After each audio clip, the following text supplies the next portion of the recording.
Hi, welcome back to my channel. இது cinema time. வணக்கம். இன்றைக்கி நம்ம பார்க்க போகிற படத்தோட பேர் நைட் ஸ்விம். இது ஒரு ஹாரர் மூவி.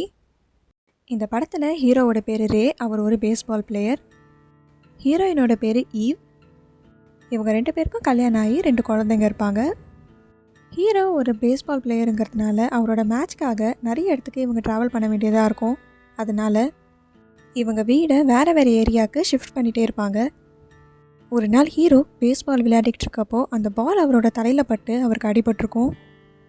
அதிலேருந்து ஹீரோ இப்போ ரெக்கவர் ஆகிட்டு இருக்காரு. கொஞ்ச நாள் அவரால் பேஸ்பால் விளையாட முடியாதுன்னு டாக்டர் சொல்லியிருப்பாங்க. அதனால் ஒரு சேஞ்ச்க்காக புது வீட்டுக்கு போகிறதுக்காக இவங்க புது வீடை சர்ச் பண்ணிகிட்ருப்பாங்க.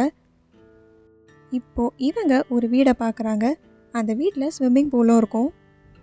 ஹீரோவுக்கு சின்ன வயசுலேருந்தே ஸ்விம்மிங் பூல் இருக்க வீட்டில் இருக்கணும்னு ஆசை இருக்கும். அதனால் அந்த வீட்டை பார்த்த உடனே ஹீரோவுக்கு பிடிச்சிடும். ஃபஸ்ட் டைம் அந்த ஸ்விம்மிங் பூல் கிட்டே போகிறப்போ ஹீரோ அதில் தடுக்கி விழுந்துருவார். ஆனால் அவருக்கு எந்த காயமும் அதனால் ஏற்பட்டிருக்காது. இப்போ அவர் டாக்டர்கிட்ட அடுத்த நாள் போய் பார்க்குறப்போ அவங்க அந்த இன்ஜூரியிலேருந்து ரெக்கவர் ஆகிறதுக்காக யோகா, ஸ்விம்மிங்னு ஏதாவது ட்ரை பண்ண சொல்கிறாங்க.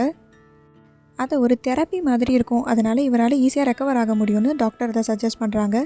ஹீரோவுக்கு ஆல்ரெடி ஸ்விம்மிங் பூல் இருக்கிறனால அந்த வீடு பிடிச்சிருக்கும். இப்போ டாக்டரும் சொன்னதுனால வாட்டர் தெரப்பியாக அதை யூஸ் பண்ணலான்னு அந்த வீட்டையே ஹீரோவும் ஹீரோயினும் வாங்குறாங்க. அந்த வீட்டுக்கு போன ஃபர்ஸ்ட் டேவே இவங்க எல்லாரும் சேர்ந்து ஃபேமிலியாக ஸ்விம்மிங் பூலை க்ளீன் பண்ணிகிட்ருக்காங்க. ஹீரோ மட்டும் அந்த ஸ்விம்மிங் பூலில் இருக்க ட்ரெயின் கிட்டே க்ளீன் பண்ணிகிட்ருப்பாரு.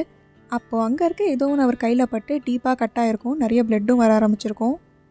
அப்புறம் அந்த ட்ரெயின்குள்ளேருந்து பிளாக் கலரில் வாட்டர் வர ஆரம்பிச்சிருக்கும். ஆனால் ஹீரோவும் ஹீரோயினும் இதை பெருசாக எடுத்துக்காமல் அதை நல்லா க்ளீன் பண்ணி அதில் ஸ்விம் பண்ணவும் ஸ்டார்ட் பண்ணியிருப்பாங்க. இந்த வீடை அவங்களுக்கு ரொம்பவே பிடிச்சும் போயிருக்கும். ஒரு நாள் நைட் ஹீரோயின் தனியாக அந்த ஸ்விம்மிங் பூலில் ஸ்விம் பண்ணிக்கிட்டு இருக்கப்போ அவங்க தண்ணி கடியில் இருக்கப்போ ஹீரோ ஸ்விம்மிங் பூல் பக்கத்தில் நிற்கிற மாதிரி அவங்களுக்கு தெரியும். ஆனால் வெளியே வந்து பார்த்தா அங்கே யாருமே இருக்க மாட்டாங்க. ஹீரோயினும் அங்கேருந்து வெளியே வந்து அவங்களோட ரூமுக்கு போய் பார்க்குறப்போ ஹீரோ அங்கே டிவி பார்த்துக்கிட்டே தூங்கிட்டு இருப்பார். அவங்க அவர்கிட்ட நீங்கள் தான் அங்கே வந்து நின்னீங்களான்னு கேட்டாலும் நான் இங்கே டிவி பார்த்துட்டே தூங்கிட்டேன்னு தான் அவர் சொல்வார். அன்றைக்கி நைட்டே இவங்களோட பசங்க வளர்க்குற கேட் அந்த தண்ணிக்குள்ளே விழுந்து காணாமல் போயிருக்கும். அந்த கேட்டோட டாலர் மட்டும் அந்த ஸ்விம்மிங் பூலில் மிதந்துட்டுருக்கும். அடுத்த நாள் இவங்க ஃபேமிலி அதை பார்த்துட்டு கேட் எங்கேயோ ஓடி போயிருக்கோம், திரும்பி வந்துடும்னு நினச்சிட்ருப்பாங்க. ஹீரோவோட கையில் காயம் இருந்ததுனால அவர் ஒரு கட்டு கட்டியிருப்பார். அதை அடுத்த நாளே ரிமூவ் பண்ணி பார்க்குறப்போ அது ஃபுல்லாகவே ஹீல் ஆகிருக்கும். அவ்வளோ டீப் கட் அவ்வளோ சீக்கிரம் ஹீல் ஆகாது, ஆனால் ஹீல் ஆகிருக்கும். அப்படி அது ஹீல் ஆனதுக்கு காரணம் அந்த ஸ்விம்மிங் பூல் தானே ஹீரோ நினச்சிட்ருப்பாரு. ஹீரோயினுக்கு அந்த ஸ்விம்மிங் பூல் மேலே ஒரு சந்தேகம் இருக்கும். அதனால் அதை கவர் போட்டு மூடி வச்சுருப்பாங்க. அன்றைக்கி நைட்டு ஹீரோயின் எழுந்து பார்க்குறப்போ ஹீரோ அந்த ஸ்விம்மிங் பூலில் வெறித்தனமாக ஸ்விம் பண்ணிகிட்ருப்பாரு. அடுத்த நாள் ஹீரோவுக்கு டாக்டர் அப்பாயின்மெண்ட் இருக்கும். அவங்க இவரோட டெஸ்ட் ரிசல்ட் எல்லாம் பார்த்து இவர் ரொம்ப சீக்கிரமாகவே ரெக்கவர் ஆனதாக சொல்லியிருப்பாங்க. ஹீரோக்கு ஆல்ரெடி அந்த ஸ்விம்மிங் பூலுக்கு ஹீலிங் பவர் இருக்கோங்கிற டவுட் இருக்கும். இப்போ டாக்டர் சொல்லணும் அதை அவர் கன்ஃபார்ம் பண்ணியிருப்பார். அடுத்த நாள் இவங்களோட சின்ன பையன் அந்த ஸ்விம்மிங் பூலில் ஸ்விம் பண்ணிக்கிட்டு இருப்பான். அப்போ அவனும் தண்ணி கடியில் இருக்கப்போ ஸ்விம்மிங் பூலுக்கு ஓரமாக அவங்க சிஸ்டர் நின்றுட்டுருக்க மாதிரி அவனுக்கு தெரியும். ஆனால் வெளியே வந்து பார்க்குறப்போ அப்படி யாருமே இருக்க மாட்டாங்க. மறுபடியும் அவன் தண்ணி கடியில் போய் ஸ்விம் பண்ணிகிட்டு இருக்கப்போ ஒரு சின்ன பொண்ணோட வாய்ஸ் அவனுக்கு கேட்கும். அவள் அம்மாவை தேடிட்டு இருக்கிறதா சொல்லுவாள். அவளோட பேர் ரெபேக்கான்னு சொல்லுவாள். இந்த பையன் கிட்ட அந்த பொண்ணுக்கிட்ட போகிறப்போ அந்த பொண்ணு கையை பிடிச்சி இழுப்பா. ஆனால் எப்படியோ அந்த பொண்ணோட கையை உதறி விட்டுட்டு அந்த ஸ்விம்மிங் பூலை விட்டு வெளியே வந்து அவங்க அம்மா கிட்ட நடந்த எல்லாத்தையும் சொல்கிறான். அந்த பொண்ணோட பேர் ரெபேக்கானும் சொல்கிறான். ஹீரோயினும் இதை பற்றி ஹீரோ கிட்ட சொல்வாங்க. ஆனால் அவன் ஏதோ கற்பனை பண்ணி பேசுகிறான்னு ஹீரோ சொல்வார். இப்போது அடுத்த நாள் அவங்க 2வது பையனோட பேஸ்பால் மேட்ச்க்காக ஹீரோ அங்கே போகிறாரு. இவர் ஒரு ஃபேமஸ் பேஸ்பால் பிளேயருங்கிறதுனால இவரை அங்கே மேட்ச் ஆட எல்லாரும் சொல்கிறாங்க.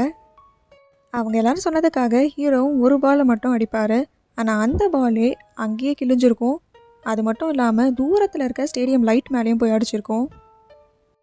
அன்றைக்கி நைட் இவங்களோட முதல் பொண்ணு அந்த ஸ்விம்மிங் பூலில் ஸ்விம் பண்ணிகிட்டு இருக்கப்போ அவளும் எதையோ பார்த்துருப்பா. ஆனால் யார்கிட்டையும் எதுவுமே சொல்ல மாட்டா. ஆனால் அவளோட தம்பி இவ எதையோ பார்த்து பயந்துருக்காங்கிறத ஈஸியாகவே கண்டுபிடிச்சிருவான். ஹீரோயின் இவங்க பக்கத்தில் இருக்கவங்க கிட்டலாம் ஃப்ரெண்ட்ஸ் ஆகிறதுக்காக நெய்பர்ஹுட்டில் இருக்க எல்லாரையும் கூப்பிட்டு ஒரு பார்ட்டி நடத்துவாங்க. பெரியவங்க குழந்தைங்கன்னு எல்லாருமே அந்த பார்ட்டியில் இருப்பாங்க. அப்போ எல்லாரும் அங்கே இருக்க ஸ்விம்மிங் பூல்லையும் விளையாடிக்கிட்டு இருப்பாங்க. அப்படி ஹீரோவும் அதில் விளையாடிக்கிட்டு இருக்கப்போ அந்த ட்ரெயின்குள்ளேருந்து கருப்பாக ஒரு தண்ணி வந்து ஹீரோவோட வாய்க்குள்ளே போயிருக்கும். அப்படி அது போனதும் அந்த தண்ணிக்குள்ளே இருக்க ஒரு பையனை ஹீரோ கொலை பண்ண முயற்சி பண்ணுவார். ஆனால் எப்படியோ மற்றவங்களாம் சேர்ந்து அந்த பையனை காப்பாற்றிடுவாங்க. ஆல்ரெடி ஹீரோயினுக்கு இந்த வீட்டில் ஏதோ ஒன்று தப்பாக இருக்குன்னு தோண்டிகிட்டே இருக்கும். இதெல்லாம் நடந்தப்புறம் அவங்க கன்ஃபார்மே பண்ணிவிட்டு குழந்தைங்களையும் ஹீரோவையும் கூப்பிட்டுட்டு இங்கேருந்து கிளம்பலான்னு கார் எடுத்துகிட்டு கிளம்பிடுவாங்க. ஹீரோ முதல் வர சம்மதிக்க மாட்டார். ஆனால் பசங்களுக்காகவும் ஒய்ஃப்காகவும் அங்கேருந்து கிளம்ப ஒத்துப்பார். ஆனால் காரை ஸ்டார்ட் ஆகி இவங்க அந்த வீட்டிலேருந்து தள்ளி போக போக ஹீரோவோட பாடியில் என்னென்னமோ நடக்க ஆரம்பிக்கும். அவர் மூச்சு விடவே ரொம்ப கஷ்டப்படுற மாதிரி ஆயிடுவார். அதனால் வர வழியே இல்லாமல் திரும்பியும் குழந்தைங்களையும் ஹீரோவையும் கூப்பிட்டுட்டு ஹீரோயின் அதே வீட்டுக்கு வர மாதிரி ஆயிருக்கும். அந்த வீட்டுக்குள்ளே இருந்தால் மட்டும்தான் ஹீரோ நார்மலாக இருப்பார். அங்கேருந்து வெளியே போக ட்ரை பண்ணால் அவர் உயிருக்கே ஆபத்தாக இருக்கும். இனிமேல் தான் ஹீரோயின் அந்த வீட்டை பற்றியும் இதுக்கு முன்னாடி அந்த இடத்துல என்ன இருந்தது அப்படிங்கிறத பற்றியும் விசாரிக்க ஆரம்பிக்கிறாங்க. அப்படி இவங்க கேள்விக்கான பதிலாம் அவங்களுக்கு கிடச்சி இந்த வீட்டிலேருந்து இவங்க எல்லாரும் உயிரோடு தப்பிச்சு வெளியே போனாங்களா இல்லையா அப்படிங்கிறது தான் இந்த படத்தோட கதை. இந்த மாதிரி மூவிஸோட ஸ்டோரிலைன் பற்றி தெரிஞ்சுக்க நம்ம சேனலை சப்ஸ்கிரைப் பண்ணிவிடுங்க. பக்கத்தில் இருக்க பெல் ஐக்கானை கிளிக் பண்ணிவிடுங்க. இந்த வீடியோ உங்களுக்கு பிடிச்சிருந்ததுன்னா இதுக்கு ஒரு லைக் பண்ணிவிடுங்க. Ta-ta bye bye from AJ cinema time. வணக்கம்.